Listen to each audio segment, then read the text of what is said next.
سوئے لامقام سے طلب ہوئی۔ اب میرے مصطفیٰ جان رحمت اس جگہ کسی کے جانے کی آج تک کسی کو نہیں ملا، کسی نبی کو اللہ تعالیٰ نے نہیں بلایا۔ اللہ تو وہ ہے نا جو نور ہے، اور اللہ تو وہ ہے نا کہ موسیٰ علیہ السلام نے اتنی التجائیں کی، اللہ اپنا دیدار کرا دے، لن ترانی، اے موسیٰ تم مجھے نہیں دیکھ سکتے۔ لیکن جب کیا ہوا تھا نا، موسیٰ علیہ السلام نے جب بہت ضد کی تھی اللہ سے، تو اللہ تعالیٰ نے حکم دیا تھا اے موسیٰ چلے آؤ کوہ طور پہ چلے آؤ، وادی طور پہ چلے آؤ، اور سنو اے موسیٰ، قرآن ہے، اپنے دل کی بات نہیں بتا رہی ہوں، قرآن میں اللہ تعالیٰ فرما رہا ہے، کیا فرمایا تھا موسیٰ علیہ السلام سے، اے موسیٰ جب تم وادی طویٰ میں آؤ نا تو جوتے اتار لینا، کیونکہ تم مقدس وادی طویٰ میں آ رہے ہو، جوتے اتار کر آنا، وہاں ہماری تجلی گرے گی، اس تجلی کی تاب پالو تو آگے کی بات ہے۔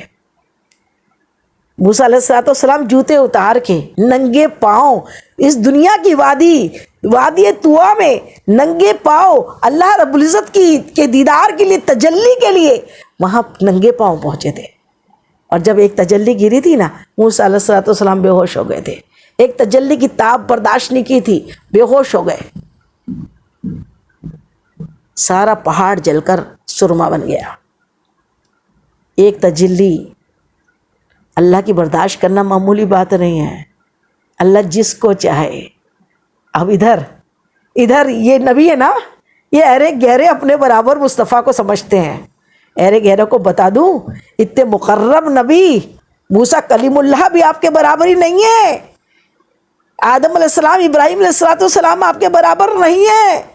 اللہ نے جو مقام مصطفیٰ جان رحمت کو دیا، وہ مقام کسی کو دیا ہی نہیں۔ وہ مصطفیٰ جان رحمت کے لیے اب جب آپ رف سے لامقام کی جانب ہے تو صدائیں آ رہی ہے لامقام سے، اے محبوب چلے آئیے، اے محبوب چلے آئیے، اے محبوب چلے آئیے۔ مصطفیٰ جان رحمت جب لامقام کی جانب جا رہے ہیں سدرۃ المنتہا سے، تو آواز آتی ہے، اے میرے پیارے محمد نالین سمیت آ جاؤ، نالین سمیت آؤ، نالین سمیت آ جائیے، ہمارا عرش اعظم آپ کے نالین کے بوسے لینے کا منتظر ہے۔ ادھر ایک نبی کو حکم ہوتا ہے دنیائی پہاڑ پر آنے کے لیے کہ جوتے اتار کر آنا، قرآن گواہ ہے، اور ادھر محبوب سے فرماتا ہے نالین سمیت آ جاؤ، کیونکہ ہمارا عرش آپ کے نالین کے بوسے لینا چاہتا ہے۔ سبحان اللہ، سبحان اللہ، کیا مقام ہے میرے اللہ، میرے حبیب، تیرے حبیب کا، ہمارے آقا کا، سبحان اللہ، سبحان اللہ۔ اب نالین سمیت مصطفیٰ جان رحمت جب عرش مولا کے قریب تر قریب پہنچے، آوازیں آتی رہی، جب آپ قریب پہنچے، اب ادھر سورہ نجم میں اللہ تعالیٰ ذکر کر رہا ہے، وَقَابَ قَوْسَيْنِ أَوْ أَدْنَىٰ، کتنے قریب ہوئے؟ بھئی کسی کو مہمان بنایا جائے، اپنے گھر بلایا جائے، اپنی بیٹی آیا، اپنا محبوب آیا، اپنے گھر میں بہت اپنا عزیز و قریب آیا، جو بھی اپنی بہت عزیز ہے وہ آئی ہے اگر ہمارے پاس، تو کیا یوں ہی مصافحہ ہوتا ہے کیا؟ یا ایسے ہی بولتے ہیں بیٹھ جائیے؟ کئی دنوں بعد عزیز سے جب ملاقات ہوتی ہے تو یہ ہوتا ہے، گلے ملے جاتے ہیں، گلے، اور یہ گلے ملنے میں کیا بنتا ہے؟ یہ دیکھیے گلے بننے میں کمان بن رہی ہے، کمان۔ اللہ تعالیٰ نے قرآن پاک میں سورہ النجم میں اللہ تعالیٰ نے ارشاد فرمایا وَقَابَ قَوْسَيْنِ أَوْ أَدْنَىٰ، اس قدر قریب ہوئے، دو کمانوں سے بھی زیادہ۔ کعب بولتے ہیں کس کو؟ کمان کو۔ عرب میں جب دو قبیلوں کی لڑائیاں ہوا کرتی، کئی صدیوں تک ایک ہی بات پہ، چھوٹی چھوٹی باتوں پہ لڑا کرتے، اور پھر جب دو قبیلوں میں صلح ہوتی تو ایک قبیلہ والا کا سردار آ کے یوں چلتا، دوسرا سردار ادھر چلتا. جب صلح کی بات ہوتی تو صلح میں دونوں اپنی اپنی کمانوں کو، جیسے وہ کمان ایسی ہوتی ہے نا، کمان تیر کمان دیکھا ہے نا سب نے، تو کمان کو، تیر کی بات نہیں چل رہی ہے، کمان کو لا کر دونوں سردار آگے بڑھتے ہیں اور اپنی اپنی کمان کو جو رسی رہتی ہے نا وہ دونوں کو یوں آ کے ملا دیتے ہیں. وہ یہ شو ہوتا کہ اب یہ دونوں قبیلے میں صلح ہو گئی، اب ان سے لڑائی جھگڑا نہیں ہوگا. یہ کعب اس کو بولتے ہیں، اس لیے عرب میں کعب کا بڑا دستور تھا، کعب سے صلح ہوتی تھی، ملاقاتیں ہوتی تھی. تو اللہ تعالیٰ نے کعب کا ذکر کیا، عربی میں قرآن پاک نازل کیا ہے، اور عربی میں عرب میں حضور پاک کو اپنے محبوب کو مبعوث کیا ہے. تو عرب کی جو ٹریڈیشنز تھی اس کا بھی قرآن پاک میں ذکر ملتا ہے. تو قرآن پاک میں اللہ تعالیٰ فرما رہا ہے وَقَابَ قَوْسَيْنِ أَوْ أَدْنَىٰ، دو کمانوں سے بھی زیادہ قریب اللہ کے محبوب کی ملاقات ہوئی ہے. دو کمانوں سے بھی قریب. ایک بات غور و تفکر کی ہے کہ اگر ہم کوئی ڈسٹنس ناپنا چاہے، کتنے قریب تھے اللہ سے، کتنے قریب تھے. تو ڈسٹنس ناپنا ہے تو کبھی بھی کیا ہوتا ہے، یہ جو تیر ایسا سیدھا ہوتا ہے، اسٹریٹ تیر کیسا ہوتا ہے، سیدھا ہوتا ہے، اور کمان گول ہوتی ہے. اگر کوئی چیز ناپنا ہے جگہ کو کہ کتنے قریب تھے یہاں سے وہاں، تو کیا ہوگا، سیدھی اسٹریٹ چیز سے ناپیں گے نا، تیر سے ناپیں گے. تیر کی تشبیہ نہیں، تیر کی مثال نہیں دی اللہ تعالیٰ نے، کعب کی دی، کمان کی دی. تو کمان کی کیوں دی؟ ہمارے کابرین نے اس کا مطلب یہ نکالا کہ جب دو محبوب اور محب ملتے ہیں نا، محبوب اور محب کا ملن ہوتا ہے نا، تو پھر کیا ہوتا ہے، یہ کعب بن جاتی ہے. دونوں کے ہاتھ کیا ہوتے ہیں، یوں کیا ہوتے ہیں، کعب کمان بن جاتی ہے دونوں کے ہاتھ. اس طریقے سے ملاقات ہوتی ہے اللہ رب العزت کا. اللہ اکبر، اللہ اکبر. کیا وہ گھڑی ہوں گی، اور وہ گھڑی ایسی تھی کہ زمین و آسمان تھم گئے تھے، کیونکہ زمین و آسمان کا خالق اور اس کا محبوب کا ملن تھا. زمین و آسمان کے پروردگار کے محبوب سے پروردگار کا ملن تھا.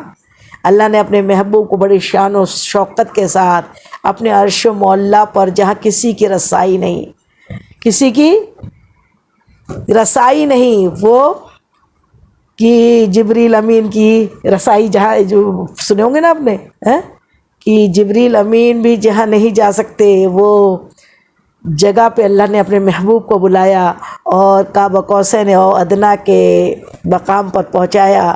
اپنے محبوب کو اتنا قریب کیا، اور قریب ہونے کے بعد وہ وقت تو تھم گیا. سورج جہاں تھا وہیں رک گیا، چاند کی گردش وہیں رک گئی، ہوائیں وہیں رک گئی، سب کچھ تھم گیا. پانی جو بہتا آیا تھا نا، پانی کی تو فطرت ہوتی ہے، بہتا ہے تو بہتا ہی چلا جاتا ہے، لیکن پانی جہاں تک بہا تھا وہیں رک گیا. زنجیر بھی ہلتی رہی، بستر بھی رہا گرم، ایک پل میں سرے عرش گئے آئے محمد.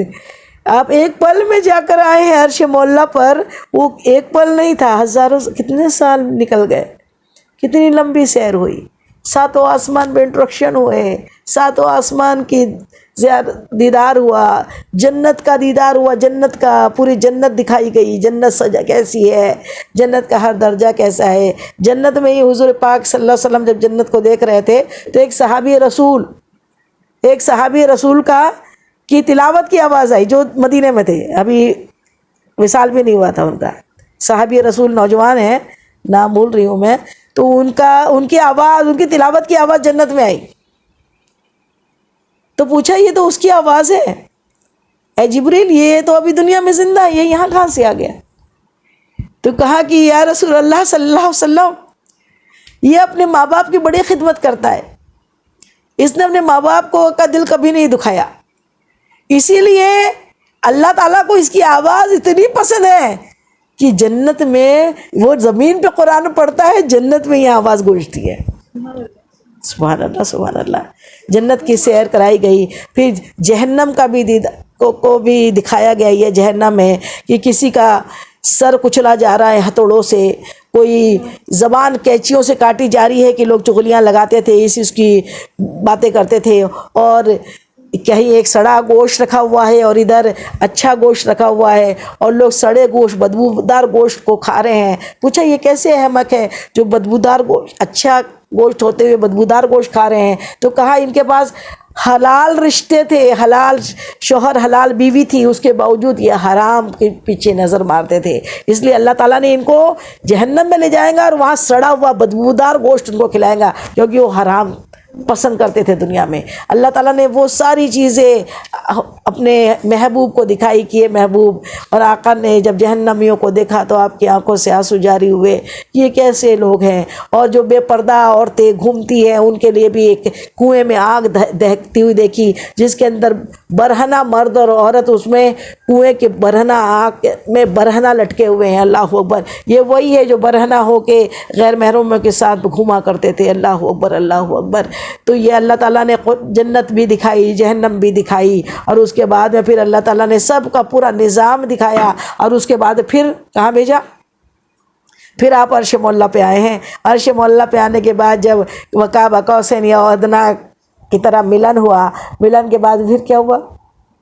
اللہ تعالیٰ نے بڑی محبت سے اپنے محبوب سے اللہ تعالیٰ ارشاد فرماتا ہے، اے محبوب ہمارے لیے کیا لائے ہو؟ سبحان اللہ، سبحان اللہ! کیا بات ہے! تحفہ دینا سنت ہے، تحفہ لینا سنت ہے، اور اللہ تعالیٰ کو تو تحفے کی ضرورت نہیں ہے۔ اللہ تعالیٰ ساری کائنات کا خالق و مالک ہے، بادشاہ ہے، بادشاہوں کا بادشاہ ہے، اور اس کو تحفے کی کیا ضرورت ہے؟ لیکن بڑے ناز سے اللہ تعالیٰ ارشاد فرماتا ہے، اے محبوب آپ ہمارے لیے کیا لائے ہو؟ تو آپ جواب دیتے ہیں، التحیات للہ والصلوات والطیبات۔ اے اللہ میں اپنے امت کی جانب سے کیا لایا ہوں؟ کیا لایا ہوں؟ التحیات للہ والصلوات، صلاۃ، نمازیں اور والطیبات، یہ تمام چیزیں عبادتیں، اپنی جانی مالی عبادتیں تیرے لیے میری امت کی جانب سے ہے، میری امت کی جانب سے۔ سبحان اللہ، سبحان اللہ! تو پھر آگے التحیات للہ والصلوات والطیبات والسلام علیکہ، اللہ تعالیٰ فرماتا ہے والسلام علینا علی ایھا النبی، اے نبی آپ پر سلام ہو، آپ پہ سلامتی ہو، السلام علیکہ علیکہ لا ایھا النبی۔ سبحان اللہ!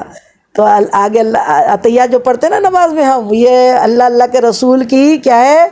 گفتگو ہے شب معراج میں عرش معلیٰ پہ کی۔ اب اس کو تو پڑھتے ہیں منکر، معراج کو نہیں مانتے، التحیات کیوں پڑھتے بھائی؟ اور نماز بھی تو 50 وقت کی ملی، ابھی یہ بھی دیکھتے جاؤ، پھر 5 کیوں پڑھ رہے ہو؟ پھر مصطفیٰ کی بات نہیں سمجھ میں آ رہی معراج تو پھر جیسے ہی میرے مصطفیٰ وہ مصطفیٰ ہے، وہ مصطفیٰ ہے، وہ پیارے مصطفیٰ ہے کہ جو نہ بھولا ہم غریبوں کو حسن، ذکر اس کا اپنی عادت کیجئے، وہ کبھی بھی نہیں بھولے، دنیا میں آئے تب بھی رب حبلی امتی، آخری وصال کے وقت بھی رب حبلی امتی، پلسرات میں بھی نہیں بھولیں گے، حشر میں بھی نہیں بھولیں گے، اور یہاں تک کہ جب اللہ تعالیٰ نے عرش معلیٰ میں شب معراج 27ویں رجب کو اپنے عرش معلیٰ پہ بلا بھیجا، محبوب و محب کا ملن ہوا، تب بھی میرے مصطفیٰ ہم گنہگاروں کو نہیں بھولے۔ السلام علیکہ ایھا النبی، بس تو آگے کیا فرماتے ہیں؟ السلام علینا علی عباد اللہ الصالحین۔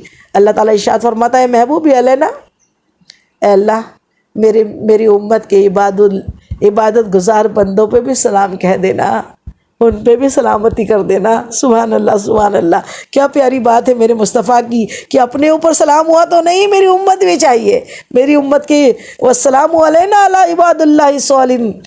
تو پھر آگے اشہد ان لا الہ الا اللہ واشہد ان محمدًا عبدہ ورسولہ، اور پھر یہ التحیات تھا، یہ اللہ کے محبوب کا ہمارے لیے احسان ہے، جو اللہ تعالیٰ کے محبوب نے ہمارے لیے وہاں پہ بھی سلامتی کا انتظام کیا، ہمارے پیارے ہمارے اکابرین، ہمارے نیک ولی اور بزرگوں، صدیقین، شہداء، صالحین، سب پر اللہ تعالیٰ کی رحمت آئی، سلام آیا. تو یہ اب اس کے بعد پھر جب محبوب اور محب کا ملن ہوا، گفتگو ہوئی، اور پھر نہ جانے راز و نیاز کی کیا کیا باتیں ہوئی. اسی ضمن میں وہ بات یاد آ رہی ہے کہ جناب سیدہ بی فاطمۃ الزہرا رضی اللہ تعالیٰ عنہ سے ایک مرتبہ رسول اللہ کی رحمت کا باڑا برس رہا تھا، بہت خوش تھے. پوچھا اے عائشہ کچھ مانگنا ہے مانگ لو. یا رسول اللہ بہت خوش ہے، کچھ بھی مانگ لو؟ کہا ہاں کچھ بھی مانگ لو، جو چاہے وہ مانگ لو. تو کہا کہ کیا مانگوں؟ ایسا کروں میں اپنے بابا سے مشورہ لے لوں کہ میں کیا مانگوں؟ تو کہا ہاں جا کے لے لو. بابا نے مشورہ دیا، جاؤ جا کے کہو شب معراج کی رات جو راز و نیاز کی بات اللہ اور آپ کے بیچ ہوئی تھی، اس میں سے کچھ راز کی بات ہمیں بھی بتا دیں. تو یہ بات جیسی سنی تو شارٹ میں بتا نہیں ہوں کہ پھر بس مصطفیٰ جان رحمت مسکرا دیے اور کہا کہ غار یار نے مانگا بھی تو علم ہی مانگا. اس وقت کی راز و نیاز کی سوچو کتنی باتیں ہوئی ہوں گی، جو سب کچھ محبوب اور محب کی باتیں تھی. ہر کوئی باتیں تو شیئر نہیں ہوئی تھی ساری دنیا سے، لیکن ان کا احسان ہے ام المومنین کا، اور کس کا؟ ام المومنین کے والد محترم حضرت ابوبکر صدیق کا، کہ انہوں نے مشورہ دیا تھا کہ یہ مانگو کہ معراج کی رات کی کچھ راز و نیاز کی بات بتا دے. تو میرے آقا مسکرا دیے، کہنے لگے کہ راز و نیاز کی ایک بات یہ بتاتا ہوں، سنو اے عائشہ، کہ جو کوئی کسی کے ٹوٹے ہوئے دل کو مرہم لگا دے وہ بے حساب جنت میں جائے گا. جو کسی کا دکھڑا سن لے، اس کی تکلیف کو سمجھ لے، اس کی تکلیف حل کر دے، اس کو راحت کے لیے اس کا دکھڑا سن ہی لے اور ادھر ادھر نہ پھیلائے، تو اس کو اللہ تعالیٰ بنا اس کے حساب کے اللہ اس کو جنت الفردوس عطا فرمائے گا، جنت دے گا.